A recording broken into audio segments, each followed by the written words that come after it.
MP accommodation act के interview guidance programme में आप सभी का स्वागत है। मुझे उस सेक्शन का नाम बताइए बेटा जिसमें जब हमें बाहर करना होगा टेनेंट को, मतलब लैंडलॉर्ड जब चाहेगा कि मेरा टेनेंट बाहर हो जाए तो उसे 12 के 1 के किसी भी ग्राउंड की आवश्यकता नहीं होना चाहिए।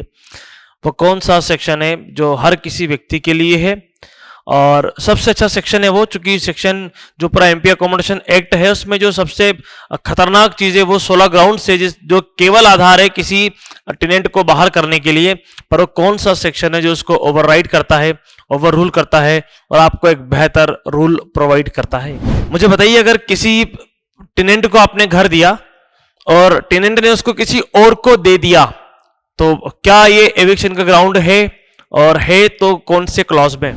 क्या एक टेनेंट अपना सब टेनेंट बना सकता है? यस और no, and if yes what will be the process? एक बार परमिशन मिल जाती है लैंडलॉर्ड से कि ठीक है आप सब टेनेंट रख लीजिएगा, क्या इसके बाद भी कोई ड्यूटी बनती है दोनों की या नहीं बनती है? मुझे आप बताइए। और जिस सवाल के बारे में मैं चर्चा कर रहा हूं, जिस ड्यूटी के बारे में मैं चर्चा कर रहा हूं, उस ड्यूटी का एक बेनिफिट भी है, मतलब वो ड्यूटी आप करेंगे तो एक फायदा आपको मिलेगा।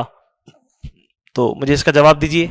अगला जो सवाल है वो यही है कि सेक्शन 18 किस बारे में बात करता है? टेम्पररी एविक्शन के केस के बारे में बात करता है। मैं आपको थोड़ा हिंट करता हूं। 18 के प्रोविजंस क्या बोलते हैं, किस प्रकार की व्यवस्था बनाते हैं, क्या मैंडेटरी है टेनेंट के लिए ऑप्शन को चूज करना जब उससे कोर्ट पूछेगा, या it is the option of tenant कि वो चूज करे या ना करे?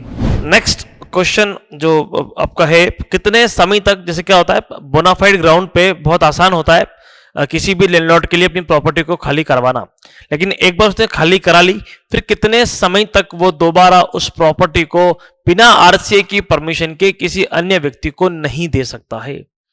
सेक्शन का नाम भी बताइएगा और जो प्रावधान इसमें किए गए हैं वो भी बताइएगा। मेरा सवाल ये है कि पति पत्नी अगर लड़ा रहे हैं और लैंडलॉर्ड को, मतलब आए दिन टेनेंट पति पत्नी है और वो आए दिन डिस्टरबेंस चलता रहता है ना, तू में जो सब जगह चलती है, हर घर में चलती है, उस प्रकार की तू में एक टेनेंट के यहाँ भी चलती है।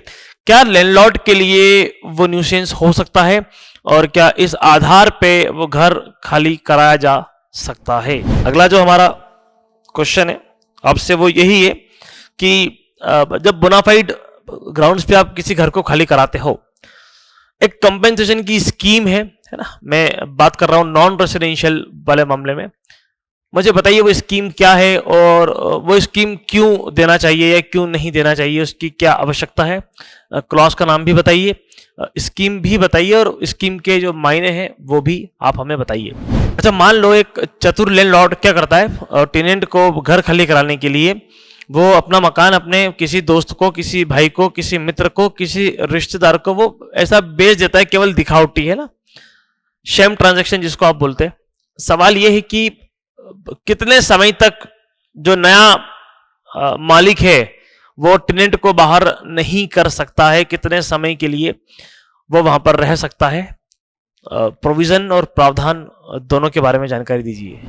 नेक्स्ट सवाल जो मेरा आपसे है वो यही है कि स्ट्रक डाउन के कितने क्लॉज है, मतलब स्ट्रक डाउन क्या एक ही जगह होता है या एक से अधिक जगह एमपी अकोमोडेशन ने प्रोवाइड कर रखी है व्यवस्था, या केवल 13 के 1 के ए के कंप्लायंस पर ही, है ना? तो जरा आप इसके बारे में बताइए कि कौन सी जगह डिफेंस को स्ट्रक डाउन किया जा सकता है और एट द सेम टाइम कौन से ग्राउंड है जिनकी वजह से, है ना, जिनके नॉन कंप्लायंस के कारण वो डिफेंसेस को स्ट्रक डाउन करना पड़ता है। धन्यवाद, शुक्रिया, नमस्कार।